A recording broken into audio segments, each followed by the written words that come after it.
It's not, okay? She'll make it work.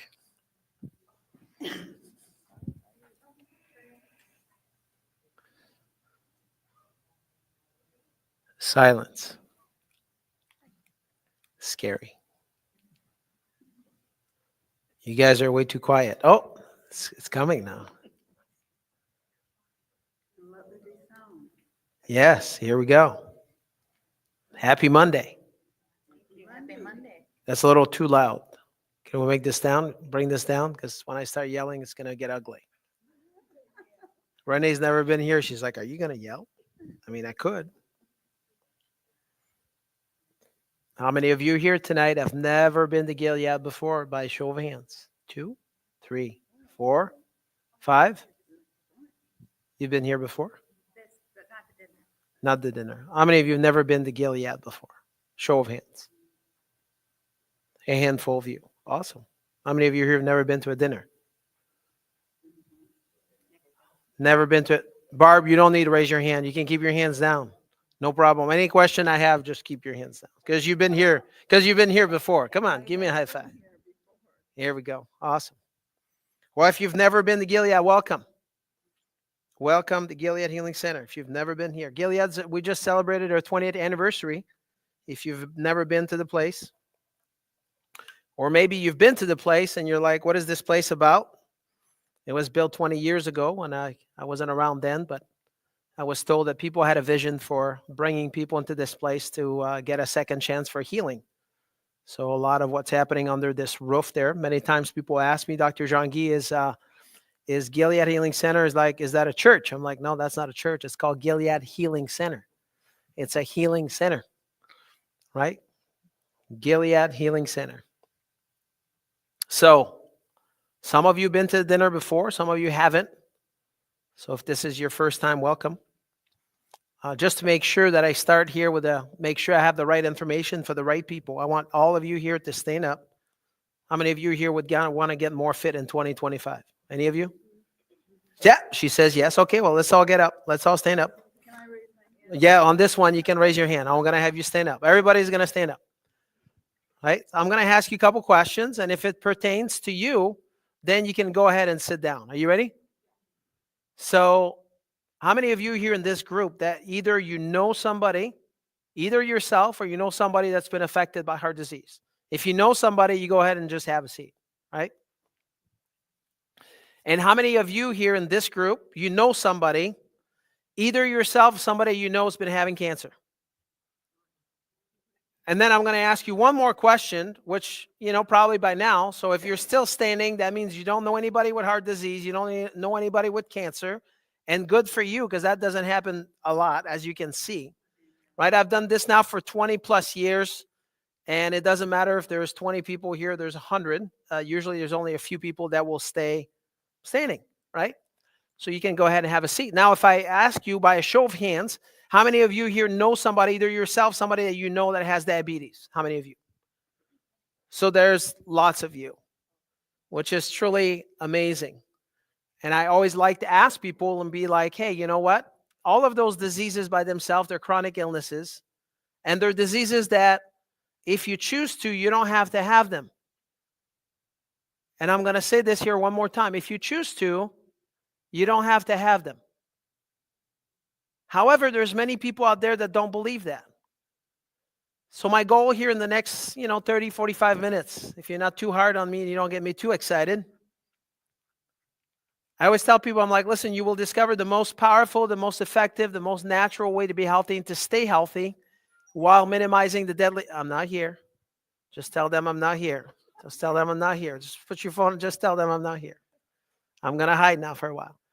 Right? I'll show you the most effective, natural, and powerful way to be healthy and to stay healthy.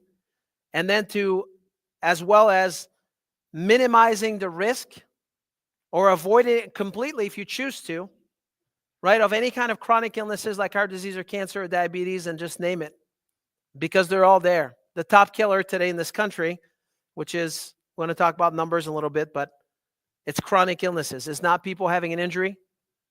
It's chronic illnesses, which is really sad. Because those are all things that if we choose to, we can avoid them.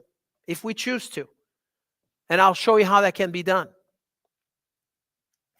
Some of you have been here maybe many times. Some of you have been around for a long time because I see your face. I recognize you, and you'll be like, Dr. Jean-Guy, you know, I've been in this environment here several times.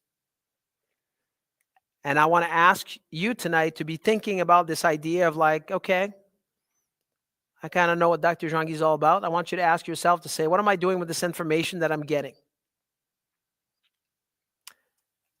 As I said before, having great information, you can go on Dr. Google and you can have a lot of great information. However, what are you doing with the information? Do you know that if the information is the truth or it's not? How do you know that? That's a good question, isn't it? And then I also want you to be, as we go through this here tonight, I want you to be like, which person am I? I have a lot of people coming to the office right now, and they go to the gym. And I'm like, tell me about the gym these days. There's a lot of people there. And they're like, well, of course. I mean, it's packed. There's lots of people. I'm like, okay, well, February 1st, we'll talk again.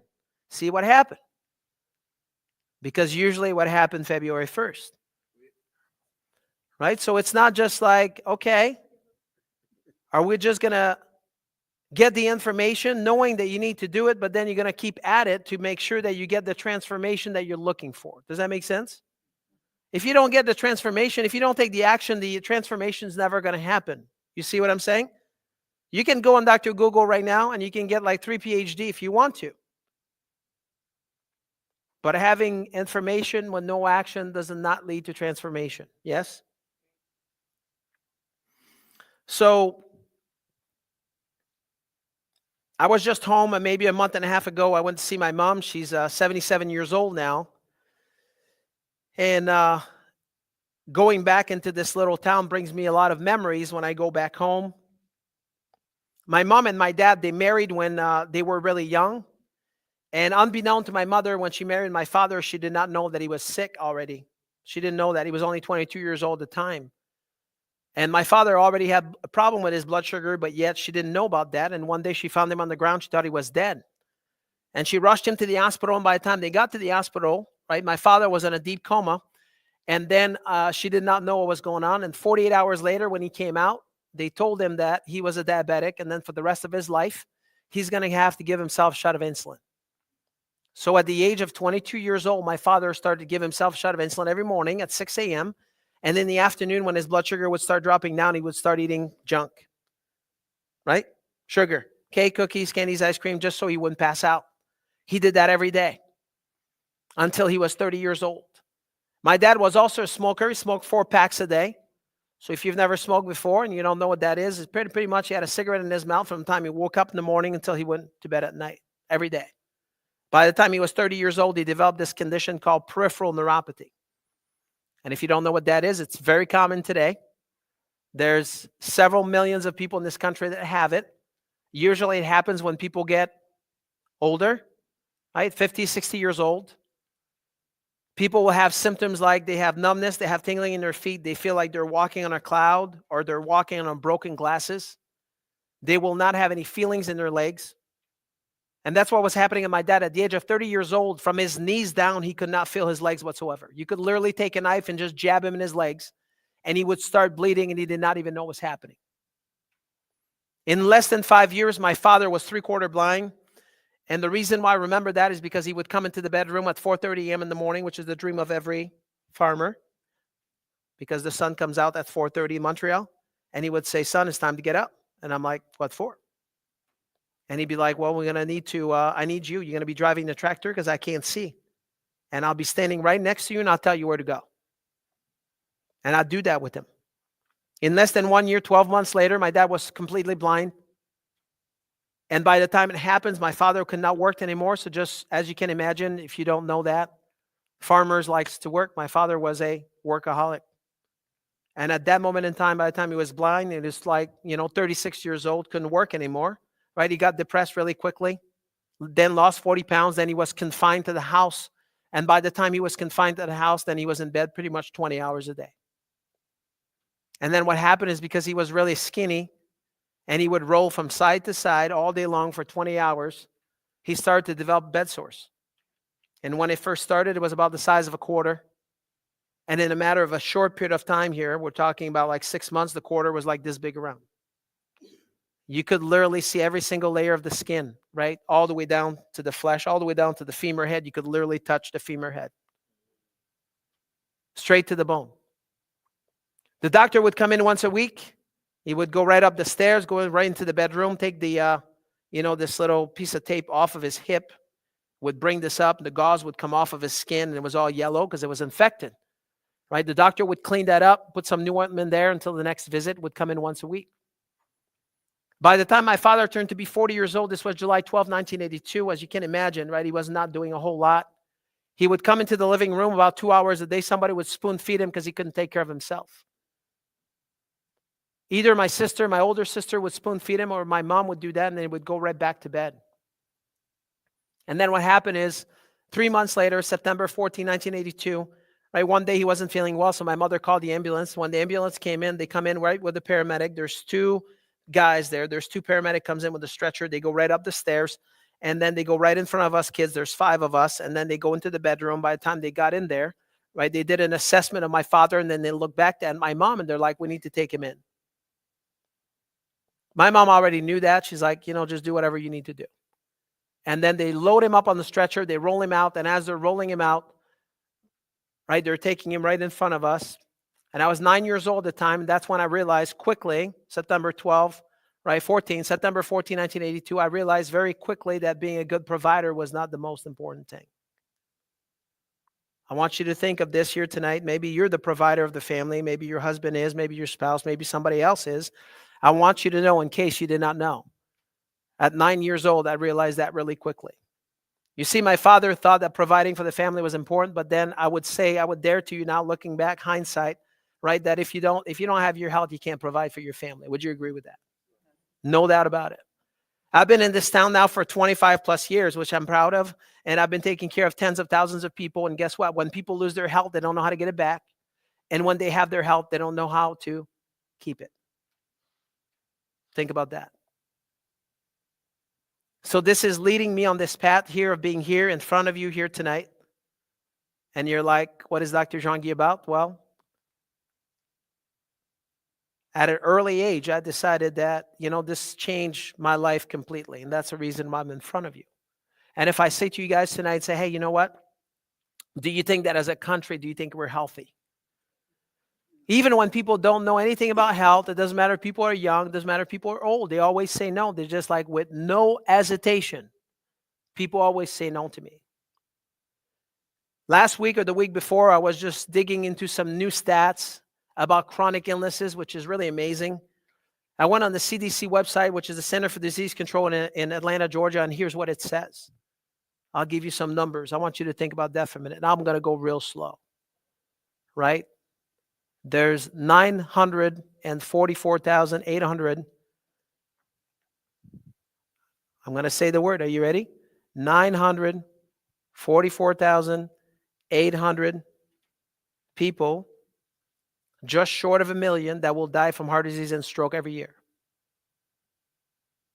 And the cost of that on a yearly basis is going to be $254 billion with a B. Think about that for a minute. That's a lot of people dying. Would you agree? This is year after year after year after year, just short of 1 million, right? Heart disease and stroke, just short of 1 million at the cost of $254 billion with a B. There's 600,000 people that die from cancer every year, and the cost of that is going to be $240 billion with a B per year. Think about that for a minute. Year after year after year after year, every year. There's 1.7 million people that are diagnosed with cancer every year. And then check this out. There's 38 million people that have diabetes in this country, right? 38 million. And there's another 98 million people that are trailing right behind that are pre-diabetic that will become diabetic at the cost of $430 billion with a B, right? And then it says, word for word, right? And some of you might be thinking, you're like, well, I don't believe anything the CDC says. Well, I mean, I don't either, but I will tell you that whatever is on that platform is on the safe side. Likely there's more people than that. It's on the safe side.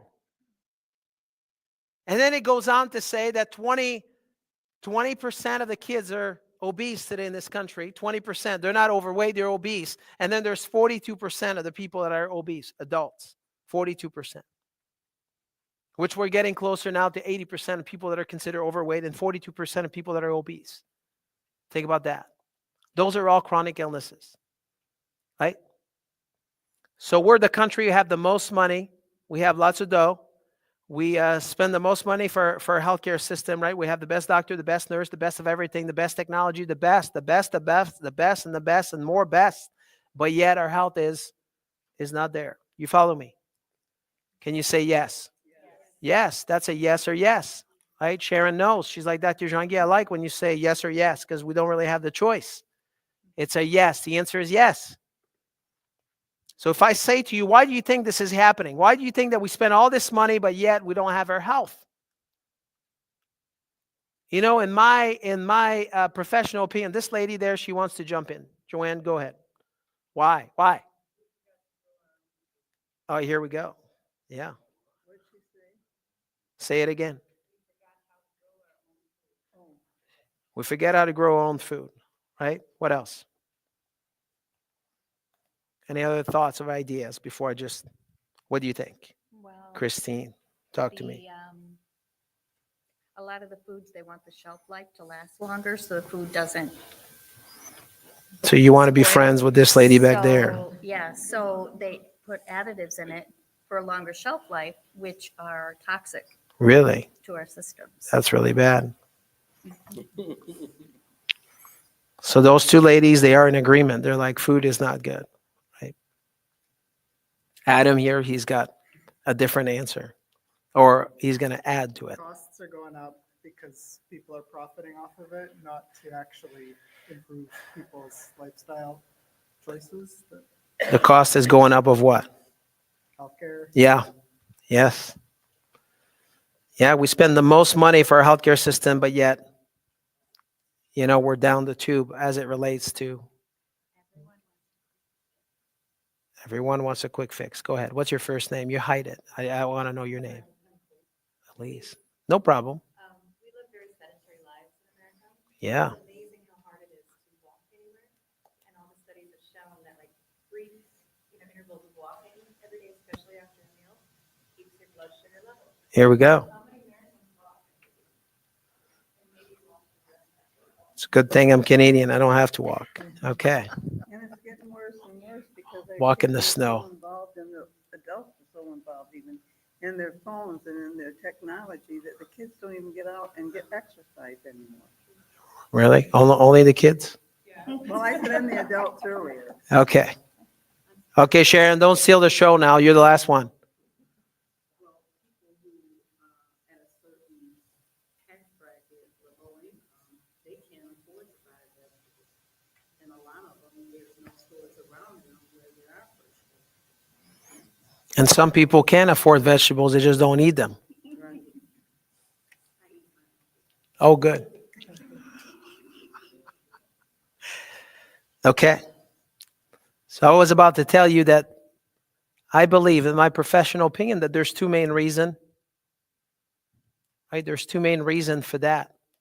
Is number one is accountability and wanting to be responsible for your health. If I ask all of you here tonight and say, who's ultimately responsible for your health? What would you say?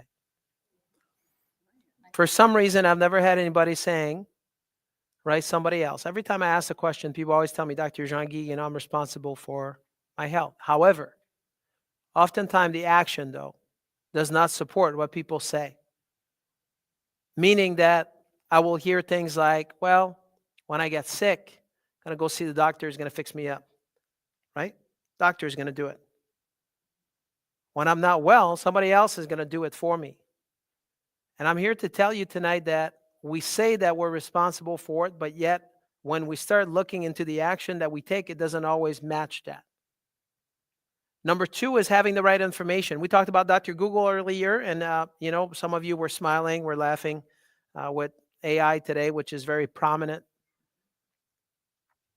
How do you know that you have the truth? How do you know? right? How do you know? There's a lot of information everywhere. How do you know? And I want to challenge you here tonight because I've been doing this now for 25 years. This is something that I do here in front of you tonight that I never do in any one of our classes. But I want to challenge you to say, how do you know? The goal here tonight is to challenge you to be like, I want you to define for yourself. Maybe you want to write it down to say, what does that mean for me to be healthy? What does that mean? Because how you define health, all of your action will be based on how do you define health. And what that means is, for instance, I'm going to pick on Anthony here, right? I'm not really picking on him, but let's just pretend Anthony has high blood pressure. And in his mind, and again, I'm not saying that that's his, I don't even know Anthony, but I just met him, right? So let's just say that in his mind, he's got high blood pressure, and then he goes to the doctor, he gets the pill for blood pressure, now his blood pressure is 120/80, right? The doctor would say, when you look at your blood test or you look at your, somebody takes your blood pressure and it's 100/80, 120/80, the doctor would say, you're what?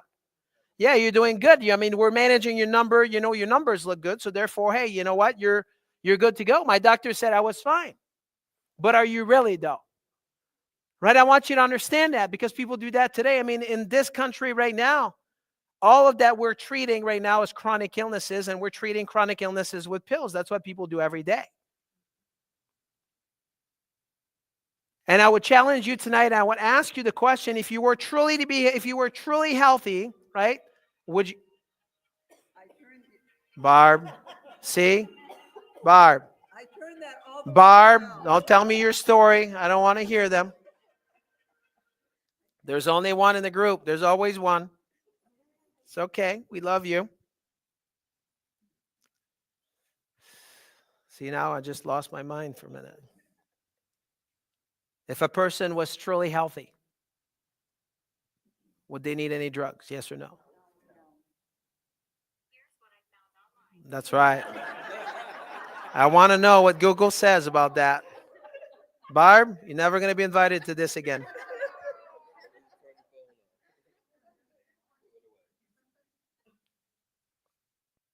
So now listen, this is important. Maybe you didn't pay attention. I just want you to know that you guys might be different than everybody else I've talked to before, but I want you to know that that's how people define their health, right? They're like, hey, if the doctor said I was fine, they took my lab tests, and they're like, my thyroid is fine, but yet I'm taking cholesterol pill, blood pressure pill, prostate pill, depression pill, otherwise I'm fine. The doctor said that I was fine. We're just managing my disease and we're managing my problem, and then, I'm quote unquote healthy. And if you define health as that, right, for the entire life, for the rest of your life, the decision you'll make is going to be always based on that. If you don't have any symptoms and you can manage it with a pill, there's people that define health as that. There's other people that will also define health saying, hey, you know what?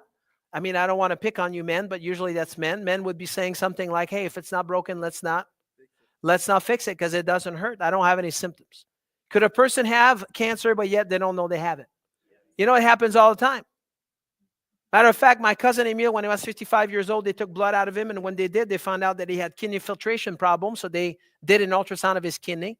And by the time they were done, they're like, we don't like it. We're going to do biopsy of your kidney. By the time they did the biopsy, they're like, listen, we don't like what we found. When it came back from the pathologist, they told him that he had cancer. The doctor said, we're going to send you over to the surgeon. He's going to clean you up. You should be okay. As soon as they went in there, they cut him open. They started to look around. They find out the cancer has spread out everywhere in his body. They give him 6 months to live to the day 6 months later he was dead. My cousin Emil at 55 years old, never been sick, didn't have any symptoms, never missed work, right? He felt fine. But yet, just like that, 6 months later, he was gone. So if you define health as saying, hey, you know what, I don't have any symptoms, or I feel good, did you know that you have to go from 100% function all the way down to 60% before you start feeling any kind of symptoms? That means that you're going to have at least 40% of sickness, death, or disease in your body before you start feeling it. I'm going to say this again. You got to have at least 40% of sickness, death, or disease in your body before you start feeling it. So do you think this is wise to define health as saying, hey, you know what? I'm healthy if I feel fine. Do you see what I'm saying? But if you define health as I'm feeling fine, and if nothing is broken, it doesn't need to be fixed, is that possible that shortly down the road that you can have a surprise? Is that possible? And then people say something like, but Dr. Jean-Guy, this person was very healthy. I'm like, no, they weren't.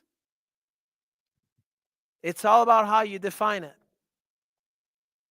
And then you have, like, if you're really seeking true health and you look at the medical dictionary, matter of fact, according to the World Health Organization, it says that, health is when you have 100% function, and it goes on to say physically, mentally, socially, and spiritually, and not merely the absence of disease and infirmity.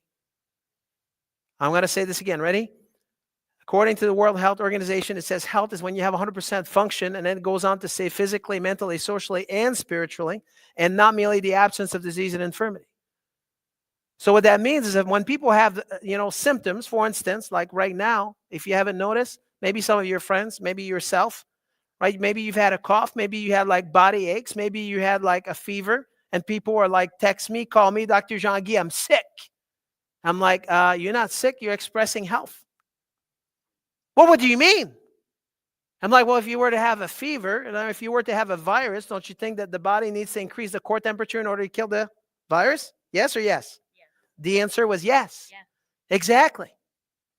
But if you don't understand that, then what you're speaking out, right? You're like, hey, I'm sick. I'm like, no, you're not sick. You're doing exactly what you're supposed to do. Dr. Jean-Guy, I have diarrhea. I have loose stool. Like, I'm sick. I'm like, no, that's good. Better out than in. Right? Yeah, but I don't like it. Who said that you need to like it? Definition of health is when you have 100% function, and it goes on to say physically, mentally, socially, and spiritually, and not merely the absence of disease and infirmity. So what that means is that possible you could have symptoms, but yet you're still healthy? Is that possible? The answer is yes, because that's how your body was designed to work. That's the way God made you. Understood? So now for you to be healthy, your body's going to work 100%. So now you're getting into this round that you're like, if a person is truly seeking health, they understand what that means to be healthy, then you want to be at your best, physically. How do you do that? Well, your body needs to move. Would you agree with that? Yeah, this lady there, Elise, yes? She says, oh, we're just like, in this country, we don't move a whole lot. Matter of fact, in a couple months from now, I'll be teaching a class on longevity. And one of the paper I'll review, there's like 8 different things here that matters the most for people to live the longest, to have the best life, and to live the longest. And guess what? Out of those 8 things, which I don't want to spill the beans here because you might not show up, maybe you just won't show up anyway. So I'm going to tell you tonight. Here's what it says. 8 things, the one that has the greatest impact on a person's longevity by 46% out of those 8, right? They break it down 100%. 46%, right, is motion, moving. 46%. That's pretty big. So I tell people, I'm like, motion is lotion. You got to move. Back in the 80s, right, there's a Nobel Prize winner that found out that, 90% of your brain nutrition has to do with proper motion of your joints, proper function of your joints. 90% of brain nutrition has to do with proper motion of your joints, right? So if your joints if you're not moving, that means your brain is dying. How's that sound? Think about that for a minute. Some of you here, you're sitting here tonight, you're like, wow, that's interesting. That is impossible to sit 8 hours a day, 5 days a week for 40 hours at a time, doing this for 30 years and thinking that you're not going to have Alzheimer's and dementia. For sure you will. And I'm not speaking this over you. I'm just telling you the truth. People don't understand how important that is. So you have to be able to move well, then you got to be able to think well. Thinking well is like, this thing here, it's called your brain, your mind, right? And most people's mind are just cluttered with stuff that should not be in there. You're just around people you should not be around. You're just letting people speak into your life like bad stuff that should not be there, even your family member. Some of you know exactly what I'm talking about, right? If you cannot just love people safely and they cannot love you back safely, and if you cannot feel comfortable around people and they feel comfortable around you, Your mind is really important. We did not know this before, but now more than ever before, like science is supporting this, like all the way to the bank. Now check this out, that you can create diseases with your mind, but you can also create health, which is important. It's important to know. The word says that there's life and death in the power of the tongue, right? What comes out of your mouth is important. So you got to think well, you got to move well, and then you got to eat well. And those ladies here, I'm just going to let them take over because they already talk about it. They just steal my show, right? They're like, oh, what about this food thing? Well, guess what? If you're in the SAD diet, you just have no chance. And if you don't know what the SAD diet is, you might want to write it down. It's called the Standard American Diet. Because if you have ultra-processed food, it's just never going to happen. You have no chance, right? I grew up on the farm. And guess what? Nutrition starts with the soil, with the sunshine and water. And if you don't have, good soil and you don't have sunshine, you don't have water, then you have no chance, then you have no food. If you're not putting food into your body, all of us here with no exception, our blueprint is the same. If you're going to build a house, Beverly's blueprint, Anthony's blueprint, Christine's blueprint, they're all the same. The blueprints are the same. You open up the blueprint, the blueprint of the house is the same. What that means, those genes are the same. I know some of you were told, you're like, well, Dr. Jean-Guy, I got bad genes. Everybody has heart disease in my family. And what I want you to know tonight is the only thing that, runs in people's family is silliness. Because everybody makes the same decision, so therefore the outcome is going to be the same. So if you believe that, then you're just believing the lies. You don't know any better. But I'm here to tell you tonight that if you want to change it, if you have a different environment, there's going to be a different outcome. Your genes is like loading up the gun, but the environment is pulling on the trigger. Do you understand what I mean? And if you don't understand that, you need to look into this science. It's called epigenetics. And what that means is you can take twins that are exactly the same. They have the exact same gene. They put them in different environment, and one's going to develop chronic illnesses and the other one don't. So why is that? So when a person says, well, everybody has heart disease in my family, I'm like, you are right. Everybody, because if everybody makes the same decision, the outcome is going to be the same. So how many of you here want to just not be like the rest of your family? Right? I have to tell this to people all day long. I'm like, you don't have to be like all of them. You can just be you. Now you should be empowered right now. You should be excited. We should just go right to the meal and just be done. Because you're like, that's exciting. I have the chance to change the course of this thing called my health if I choose to, because that has nothing to do with my family. Is there genetic disease out there? The answer is yes, right? If you have Down syndrome, 100% of the time it's going to happen. That's a true genetic disease. However, heart disease is not a genetic disease, right? They found a hangover gene. If you don't drink, you won't get a hangover. Seriously, think about that for a minute. There's hundreds of thousands of women in this country that have the breast cancer gene, but yet they don't have breast cancer. Why is that? You got to pull the trigger. The trigger is the environment. The trigger is how you treat your body. Do you follow me? That's really important. And you should be jumping up and down your seat right now. Because you're like, that's exciting. And most people don't know that. They're like, I'm just doomed. And I'm like, you're not. You got to think well, move well, eat well. And then, right, remember the definition of health. It says you got to have 100% function. You got that? 100% function. So if health is when you have 100% function, what controls all the function in your body? Talk to me. Right? What controls all the function in your body? This is called your brain and nervous system. It's not your heart. It's not your immune system, right? I had a guy 2 weeks ago said, oh, that's my heart. I'm like, no, we're getting close, but it's not. Right? There's 70 trillion cells in your body. How many cells? 70 trillion cells with a T, and every single cell is controlled and coordinated by your brain and nervous system. How about that? That's kind of important, would you say? If you don't think it's important, do you remember Christopher Reeves, the old Superman? If you don't remember, he was in a wheelchair. After he just fell off the horse, broke his neck, and guess what happened? Right? If your brain cannot communicate to the rest of your body, you're in kind of big doo-doo. Understood? Your brain coordinates, 70 trillion cells, only 70 trillion cells. And what that means is you could be eating the best food. Now listen to me here. You can be eating the best food, and don't get me wrong, Dr. Jean-Guy likes good food. No doubt about it. Grew up on a farm. I understand it. But you could have the best food, the best organic food, in the best soil, with the best water, with the best of everything you put in your body. But if your brain is not capable of sending the right message at the right time to your stomach to produce digestive enzyme, it doesn't matter the great food you're putting in. Do you understand that? It's not going to happen. Your brain is in charge of sending that message. Every time that you eat and you put food in, right, your stomach's going to send a negative feedback loop to your brain and say, hey, you got to produce digestive enzyme. Interesting. I want you to think about that for a minute. So this highway of information right here, right, from the brain to the organ, from the organ back to the brain, if that information highway doesn't work, you're going to have some problem. It doesn't matter some of those other things that you do well, and I'm not telling you shouldn't do them. What I say to you is, if health is when you have 100% function, the function is controlled through your spine and nervous system. 100%. Right? If I say to you, what controls your cardiovascular system? It's your nervous system. Thank you. What controls your immune system? There's lots of research today in psychoneuroimmunology. That means that your nervous system controls how your immune system functions.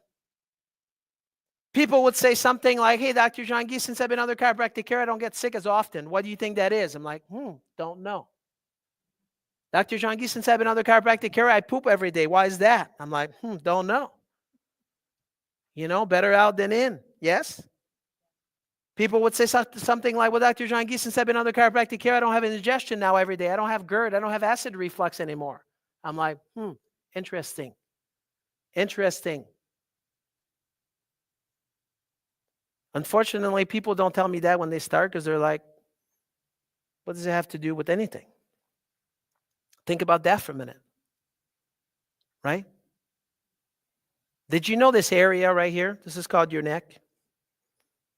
There's a joint in here, right? That's called your cervical spine, yes? Can you say cervical spine? Can you say atlas? Yeah, that sounds like pretty smart, right? She's like, yeah, that's smart. Atlas. Did you know this area right here in your neck? And this, it's called the upper cervical area. This area here, anything that has to do with focus, attention, concentration. For lack of a better word, if your head is not on straight, you're never going to be able to have focus, concentration, attention. You're going to have issues with your immune system. You're going to have issues with sleeping because this area here, it's critical as a human being. If your head is not on straight, things are not going to go well for you. Things are not going to go well for you. When this lady came in, she was 16 years old. Some of you have heard their story before, but she had clinical depression. I didn't know that because she came in for headaches, which we see a lot of people with headaches. According to Dr. Denise, she can cure 100% of the headaches. Not sure if it's true. I mean, in my book's probably 95%, but she's better than me. Dr. Denise is better than me, so I guess it's only 95 for me. But she says she can help every headache cases. Okay, 95% for me. So Victoria comes in, she's got headaches. And after we evaluated her, her head was not on straight because her atlas, can you say atlas?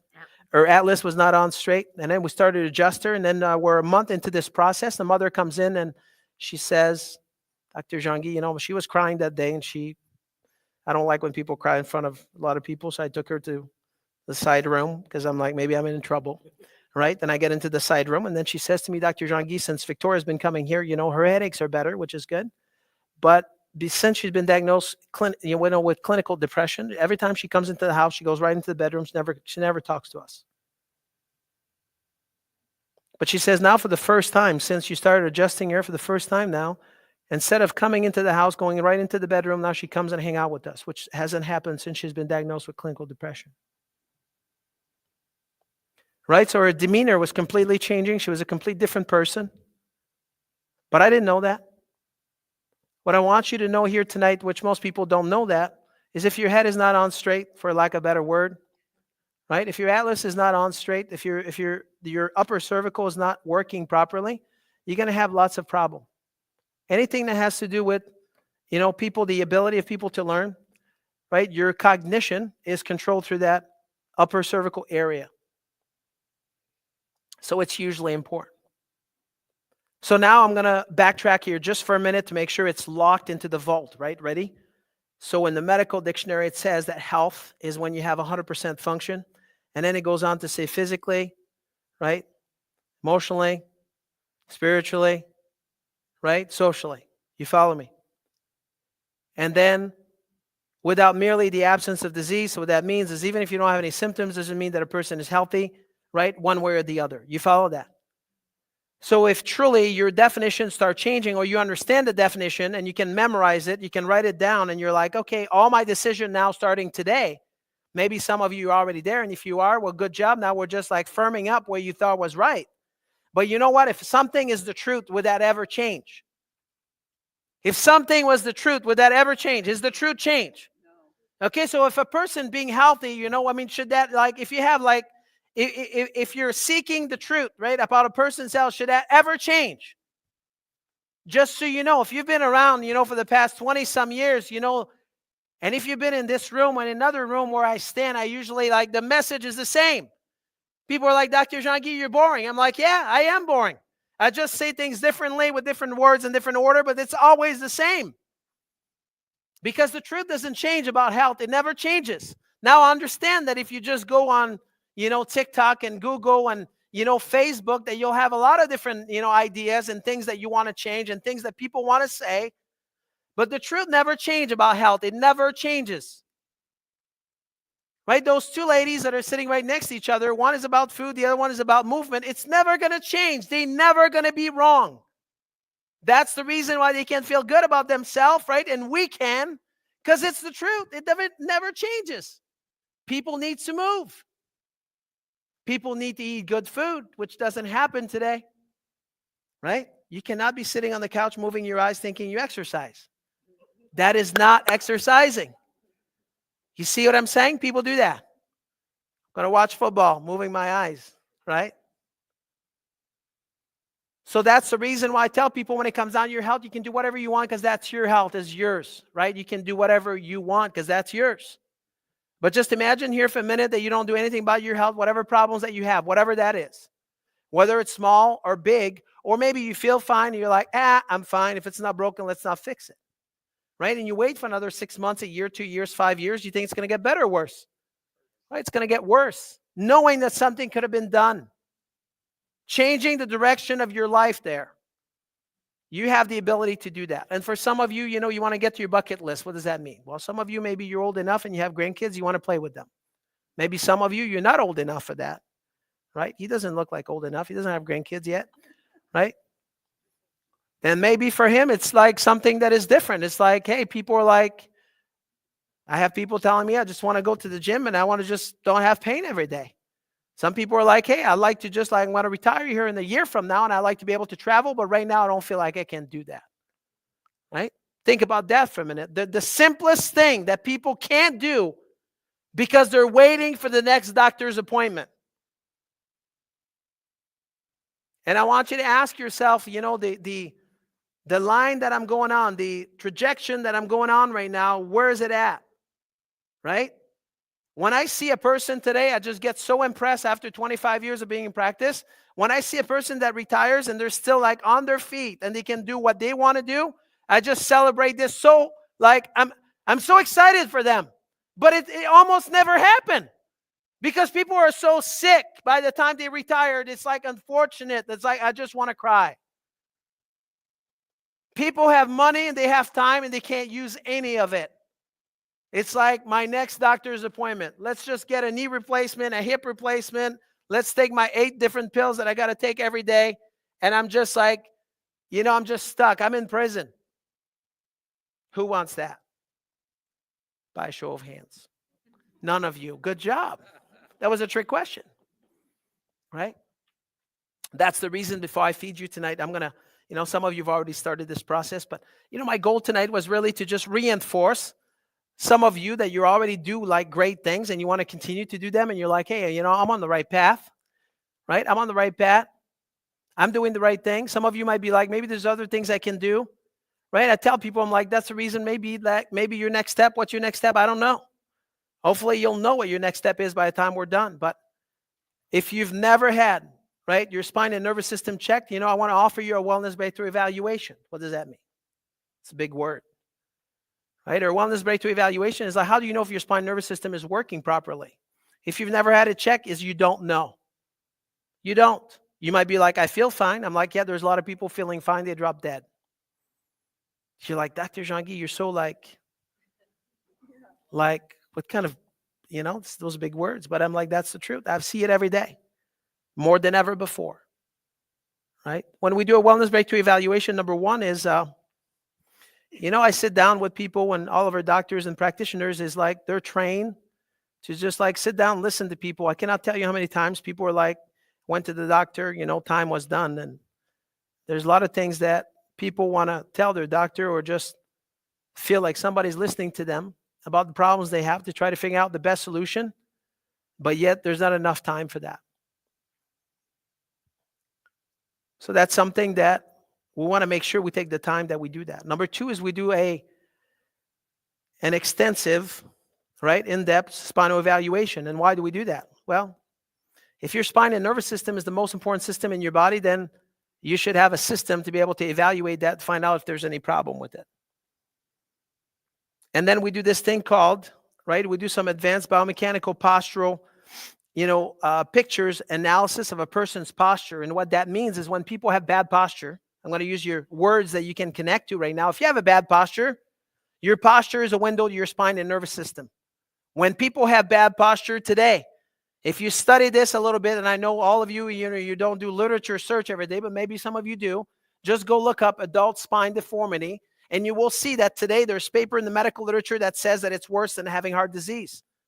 That by the time when you have an adult spine deformity, that you have damage to your spine and nervous system that don't get fixed, that your activity of daily living, right, your quality of life is worse than having heart disease, is worse than a person having cancer while they have cancer. Think about that for a minute. And then last but not least is we also we'll take a picture of your spine because we're going to lift the hood. People are like, well, do you really need to do that? I'm like, I don't know. I mean, can I work on your car if I don't lift the hood? How could you? But I don't have any pain. I'm like, who cares? Right? Who cares? Is the goal here is to treat the person, for the person to be healthy, or to treat their pain?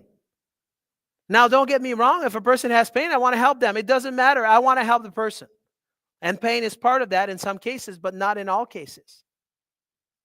So once we do all of this, then after that, then we have like a follow-up visit. The follow-up visit, as we call that, the doctor's report, the report of findings, and we'll report to the person, see what's going on. So then you know. So then you can make an informed decision. Then you have the knowledge, you have the information, and then you know. I cannot tell you how many people would say something like, right, I'm afraid of my doctor. Like, I don't want to tell this, my doctor is going to be mad. Or maybe he's going to just ditch me. And I'm like, well, I mean, if he does, that could be a good thing.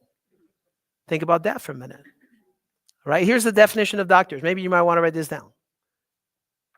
If you're not going to remember, definition of doctor means teacher. Right? It means that the doctor is there to work with you to get you on this journey for you to be the best version of yourself you can be. Would that be a good thing? Would that be a good thing? That's not, if this is not the kind of doctor that you have, then maybe you don't want to have a doctor like that. So then by the time we do this, then we know exactly what's going on with you. And then there's like, is there something that can be done to improve your health? You see what I'm saying?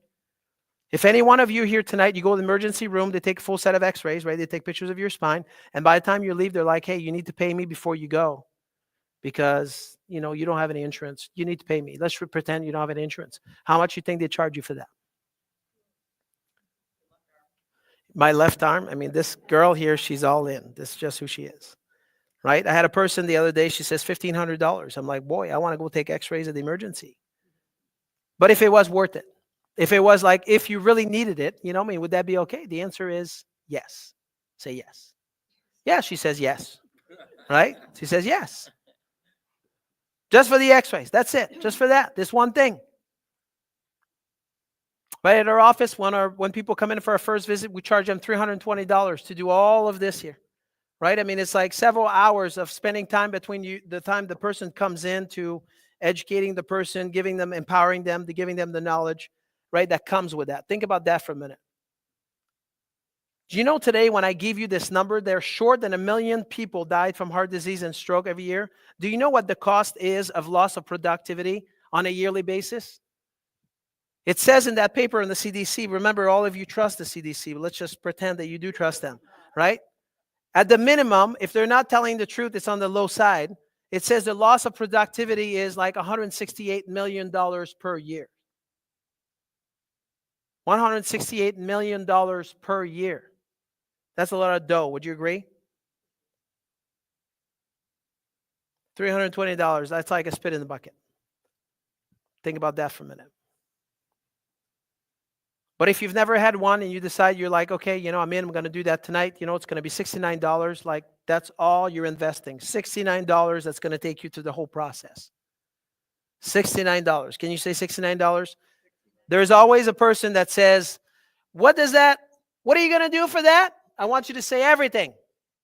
Everything. Yeah, Christine, everything. Christine said it, everything, right? And there's always this last question. A person would say, well, Dr. Jean-Guy, why would you do that? Remember the story I told you earlier, September 14, 1982, right? July 12, September 14, right? When my dad left that day. Yeah. I never saw my dad again, right? My father, he had a heart attack on his way to the hospital. And he was 40 years old at the time. And I'm always quick to tell people to say, you know what, if my father would have been sitting right here tonight, 10 years prior to him dying, at that moment in time, my dad would have been 30 years old. And at the age of 30 years old, at that moment in time, my father was not doing well at that time. He had peripheral neuropathy. But if I would have put my hands on my dad at 30 years old, we would have been able to change the direction of where he was heading. And the chances are he would have seen me getting married. The chances are he would have seen his grandkids playing sports. But you know what? That never happened because nobody has ever taken the time, right, to really tell him really what health was all about. Because see, my dad, what he thought is like, hey, you know what? My job is to bring dough at the house, is to provide for my family. But always, again, I'm going to tell you again that, you know what? It doesn't matter if you think that being a provider is important. Because if you don't have your health, you cannot provide for your family. It doesn't matter who you are. Think about that for a minute, right? That's the reason that I'm telling you here. That's the reason why we do this. That's the reason why I do this.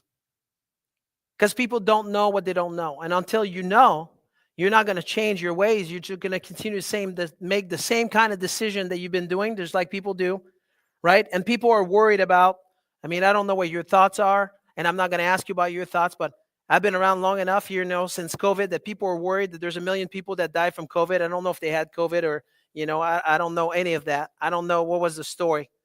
I just know that I'm sure they didn't all die from COVID. Let's just pretend they all did 1 million. Do you know that there's 1 million people dying every single year of heart disease and stroke? And nobody talk about those people. Every year, 1 year after the other. And nobody talks about those people. There's 600,000 people died every year, one after the other. Nobody talks about all those people dying from cancer. Every year. Right? So think about that. We want to be changing the way where we're heading. And you have the opportunity to do that when you know what the truth is about health. Does that make sense? Before we feed you here, I'm going to leave you with this last story, and then those ladies here, we have more people here on our team that there's people to eat. So, it's going to be really easy for you guys to have your question answered before I just run home. We have this is our team members back there. I want you to say hi to Becky. She's going to raise her hand. Not you, Sarah. Don't raise your hand yet. Right next to Becky, there's Sarah. She's a sweetheart. Here we go. You're just biased, I think. And then we have Gabrielle, she's right behind there. Say hi to Gabrielle. Then we have back there here, my lovely wife, Dr. Denise, in black. Raise your hand, Dr. Denise. Here we go. And we have Joy. Look at that smile. And then we have Pat. Pat's got an amazing story. Maybe when she walks around, you ask her for a story. Pat only lost like 100 pounds. She was on 5 drugs. She's on 0 now, right? People are like, you can't do that, right? It can't be done. I'm just old. I can't do it. I'm old, right? I'm just like, you can't change that. You can if you choose to. It's going to require some work, but people can do it. She's done it. And then this young lady right next to her name is Heidi. Say hi to Heidi. She's our nutrition assistant. So we have lots of people here. So anyway, So they're going to tell you, like, when you're ready to set up your appointment, they can set you up. So here's the story. So this husband and wife, they have 4 kids. They have 2 kids, plus a husband and wife. There's 4 of them. And every year when there's a birthday, they go to a restaurant. And every time they go to a restaurant, they celebrate. When they're done, they just whip out this little piece of paper, just like this young lady right here, 8.5 by 11, 8.5 by 11 piece of paper, whip it out, right? They write all their goals and dreams, and they just start like sharing with everybody, right? You're 18 years old. The kid's 18 years old. He's got 18 wishes. The husband, 1 year, is 49 years old. He's got 49 wishes. Like, this year, I'm going to finish my book. This year, I'm going to be traveling to Europe. This year, I'm going to be spending time with my wife. We're going to go hiking. He's got 49 of those. The year after, he's turning to be 50, unbeknown to him. His wife doesn't know anything. He doesn't know anything about it. And his wife says, you know what? I'm going to make this big party for him. And he's not going to know about it. I'm going to invite all of his friends. And he does. She does. And by the time they get closer to this 50th anniversary, you know, they rent this place. He doesn't know any of that. And they walk in. There's 100 people. They're all of his friends, right? He walks in and they're like, ta-da! 100 people there. And he just couldn't believe it. And when it's all said and done, they have this nice meal, right? And then they just add some probably cookies and dessert, the things they shouldn't have, right? But that's besides the point. And then when it's all said and done, he just gets up in front of 100 people and he says, this is on this little card, 3 by 5, whips it out, opens it up. And then he says, this year, I just want to get my health back. 3 months prior to that, he'd been diagnosed with cancer. Give him 6 months to live. You see, when you have your health, you have lots of wishes. But when you don't have it, right, you only have one. And that one is to get your health back. So what I'm praying for you tonight, right, is to have your health, not only to have it, but to keep it. Because that's the most precious thing that you have. We don't know how long we're going to be here. But I know that there's a calling that was put on your life. And then if you want to fulfill that calling, then you should be at the best version of yourself that you can.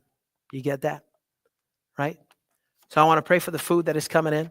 We're going to be putting bread on the table. That's a test. Right? If you eat the bread, I'm watching. I'm going to take pictures. I'm just teasing. Likely we're going to make this circle. I think we're going to go out this door. So anyway, I just want to pray for your food and then maybe answer a few questions. Father, thank you, Lord, for this day. Thank you for the people that are here tonight, Lord. Thank you for allowing them to be able to receive. I just pray that those seeds there that were deposited, that number one, if it's from you, that they can stick. And if it's not, they can just go.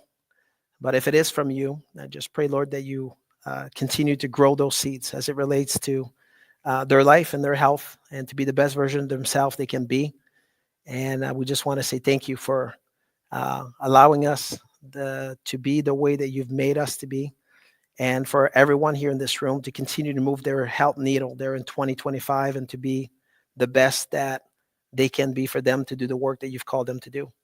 We just pray blessing over the people that have made this food tonight. We pray that you bless the food, that it's about to nourish your body. In Jesus' name. Okay, so I think we're going this way here, Pat. You don't know because you're not in charge. Okay, so we're going to go right. We're going to start with those 2 tables here because the boss is not here, i.e. my wife. And table 1 and 2 here, you can go right through this door. She's right there. She's going to lead you. And then here, there's 3 tables that are left. If you have some questions, I'm willing to answer a few questions before I go. If it's like personal to you and you want me to talk about you because you have like some problems, maybe that might not be the place for that. But if it's a general question about health, I'm willing to answer that. Right? Does that sound fair? Go ahead. Table 1 and 2, let's do it. What's that? Yeah, I did twice. And you weren't here. That's okay. It's okay. We even prayed for you to make sure you keep your mind, honey. Want you to have focus, concentration, and attention. Just teasing.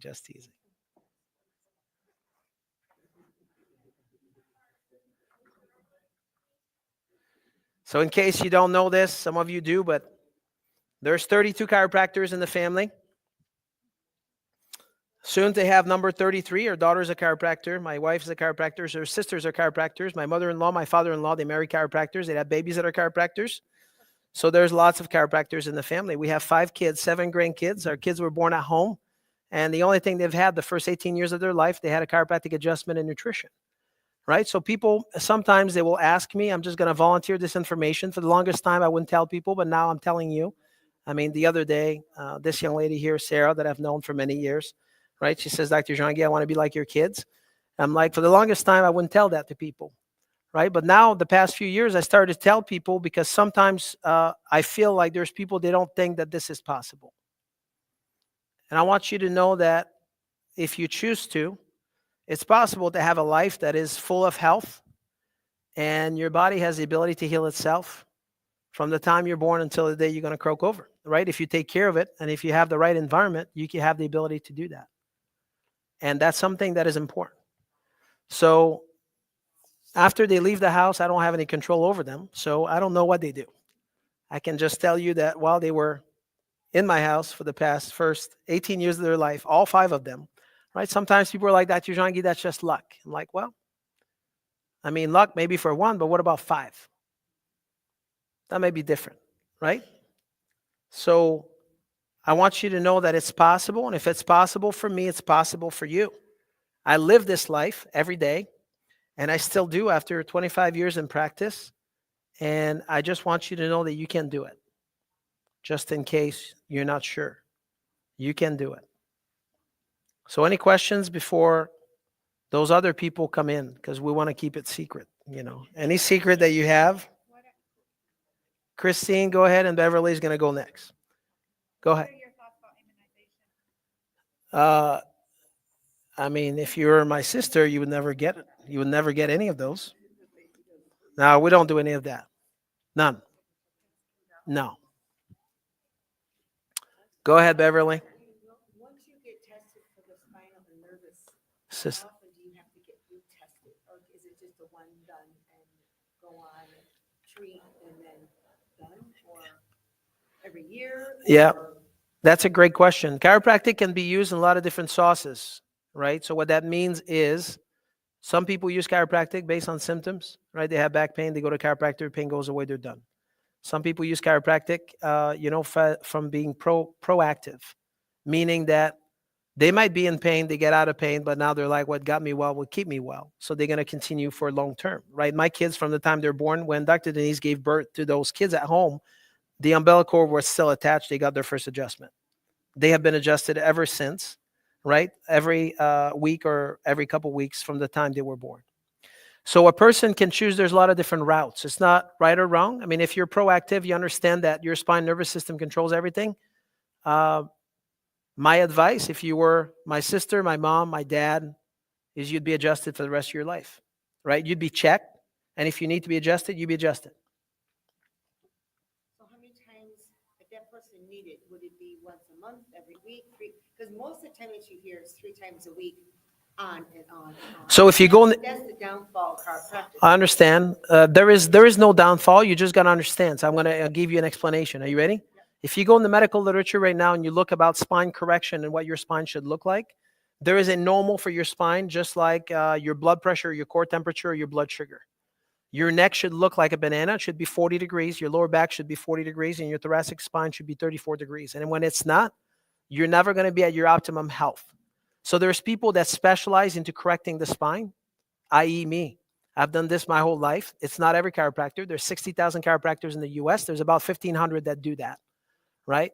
So as far as seeing a person 3 times a week, you got to have some criteria to be like, okay, if I say to you, Beverly, your neck is 20 degrees and you're in phase 2 degeneration, it will take 6 to 12 months to correct your neck.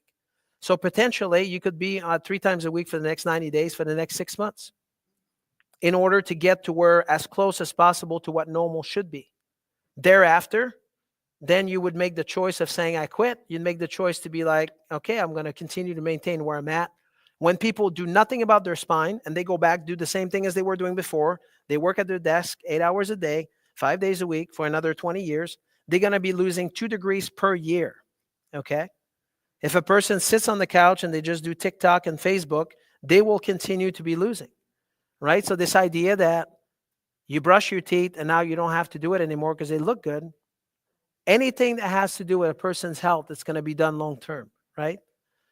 So if you say, Dr. Jean-Guy, Do you see your spine and nervous system being fine-tuned long-term? The answer is yes, if you choose to, right? It's a choice. So I tell people, anybody that comes in, I always give them a choice. People should have choice. Your health is your choice, right? It's the same thing as food, right? When I say, how long should you be eating your carrots? People were like, well, I tried it for a month. That didn't work for me. I'm like, well, should quit eating your carrots after a month because that didn't work? What does that mean that didn't work? Right? It's always a question. People will say, I exercise, that doesn't work for me. What does that mean? If you don't understand really what health is, then you start thinking like you're looking for something that you're having the wrong definition. Because you're going with the premise of like, I feel fine. No, those guys are not going to eat, they're fasting. Okay, I'm just kidding. Okay, Beverly, sorry.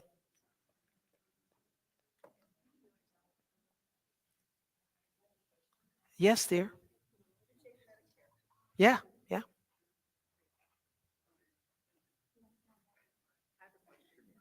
Yes, Sarah's got a question. It's really like, shocker. Yes, Sarah. I've been sitting at a desk for 17 plus years, Yeah, but I move every day.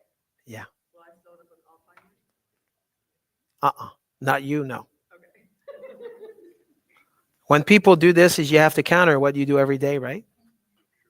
So when a person countered that every day, I push on people like this for 25 years. I got to counter that. You got to find a way to counter that, right? For instance, people that works at UPS, which I've been caring for, fortunately, for many of them, they give me this line of like Dr. Jean-Guy, but I move a lot. I pick up 300 packages a day. Yeah, but you do the same thing every day. You go back to 100 years ago, people didn't do that. You go back to 100 years ago, people didn't wake up in the morning and say, I'm going to have my glass of orange juice, piece of toast, and oatmeal. It just never happened, right? People had to say, hey, I'm going to go kill something, or I'm going to go up the trees and I'm going to go pick up something off the trees. Yes? So what we do now is completely different than what was then, right? And so as it relates to, to you or some of those chronic illnesses, you got to find a way to do the opposite.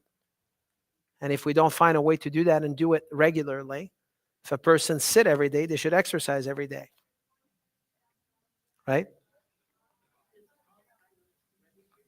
No, it's silliness that runs in people's family. I have a question. And what I mean by this is people make the same decision, the outcome is the same.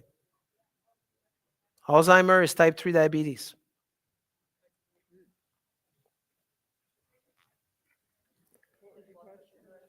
No. Yes, dear. So how does chiropractic help the overall picture? Well, your brain and nervous system control 70 trillion cells in your body. They control all of them. So how does that help the big picture? It helps everything. If your brain and nervous system is not fine-tuned like a Ferrari, those other systems are not going to work at their best. You want to be fine-tuned like a Ferrari? I do. Who else has a question? How much better can you get if your spine is already started to deteriorate? Well, that's a great question. The first thing that has to happen is to have an evaluation done to see the ability of the spine to be able to reverse that degeneration process, right? Your body is just like a freight train. When people have been going the wrong direction, 100 miles an hour, the wrong direction, you got to slow it down, stop it, and you got to go the other way, right? So you can reverse it? Yeah, absolutely, 100%. If your spine is not fused, yes. You can definitely keep it from getting worse. Daryl says yes. Yes, sir. Adam, that's your turn now. How often do you do an assessment on someone and they don't have any pathology? How often? Not very often. Do you want to know why? Yes. Because people live on planet Earth and their lifestyle is not conducive to what it was 200 years ago. 100%. That's a great question. So people who live healthier lives, Yeah. say, Yeah. would have less spinal. Yes. Spinal deformity. Technically, yes. Yeah. But bring, not that I want to bring some bad questioning on me here tonight, but I'm going to put myself in lines then, because this is what people say to me. Are you ready? People say, Dr. Jean-Guy, I'm old. Isn't it normal for me to have arthritis? I'm just old. I want you to think of this here. People think, you think, I'm falling apart because I'm old. And what I say to you is, it's common to have arthritis in your spine doesn't mean that it's normal. Common doesn't mean it's not, that it's normal. It's not because it's common that it's normal. Now, if you believe that you're falling apart, you are correct, because you are. You are. You are. Because what you think about, talk about, brings about. Whatever you believe, it's going to happen, right? I mean, it's a self-fulfilling prophecy. You think you're old? You're right. You are.